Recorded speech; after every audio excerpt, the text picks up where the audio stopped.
অসুস্থ হয়ে যাওয়ার আশঙ্কা থাকে তাহলে আপনি ইনসুলিন ব্যবহার করতে পারবেন। তবে কিছু অসুস্থ মানুষ আছে ইনহেলার ব্যবহার করে, বুঝে আসছে কথা, যাদের শ্বাসকষ্টের সমস্যা ইনহেলার ব্যবহার করে। এখানে চিপ দেয়, আমি তো জীবনও খাইনি, আপনারা যারা ব্যবহার করেন ইনহেলার, এটা ব্যবহার করলে আপনার রোজা ভাঙে যাবে, বুঝে আসছে কথা। এটার সাথে এক ধরনের লিকুইড আছে যেটা গলার ভিতরে যায়, গলার শ্বাসনালীটাকে, এটা মুফতি সাহেবরা ফতোয়া দিয়ে বের করছে, দিনদার ডক্টরের সাথে পরামর্শ করে বের করছে।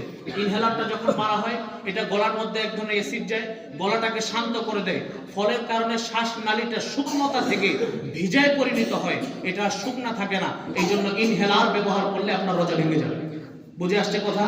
তাহলে ইনহেলার আপনি কখন ব্যবহার করবেন? সেহরি খাওয়ার পরে খাই নেন, সেহরি খাওয়ার পরে 2-3 ডোজ মেরে ফেলেন, আবার ইফতারের শুরুতে ব্যবহার করেন। অতিরিক্ত কষ্ট হলে আপনার জন্য তো রোজা মাফ।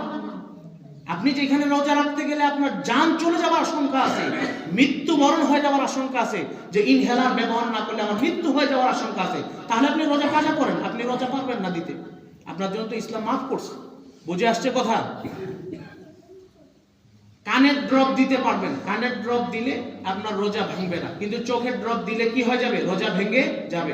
আপনারা যারা চোখের ড্রপ দিচ্ছেন, এটা চোখে দিলে নাক দিয়ে বের হয়, গলাতে চলে আসে, জানেন? এই জন্য এটা দেওয়া যাবে না। জন্য বিভিন্ন মাসালা আছে যেগুলো আমরা জানি না অনেকে। স্বপ্নদোষ হইলে রোজা ভাঙবে না, বুঝে আসছে কথা।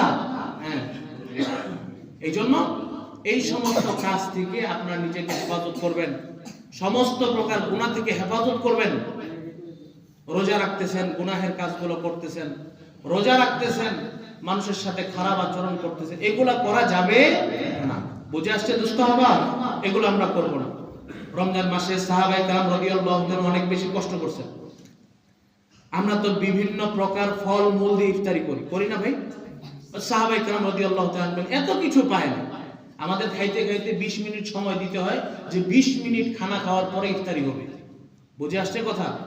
আরেকটা জরুরি মাসালা শুনেন, আপনাদের বাসায় যাদের মহিলা আছে এই মাসালাগুলো জানার পরও আপনারা এগুলাকে করেন।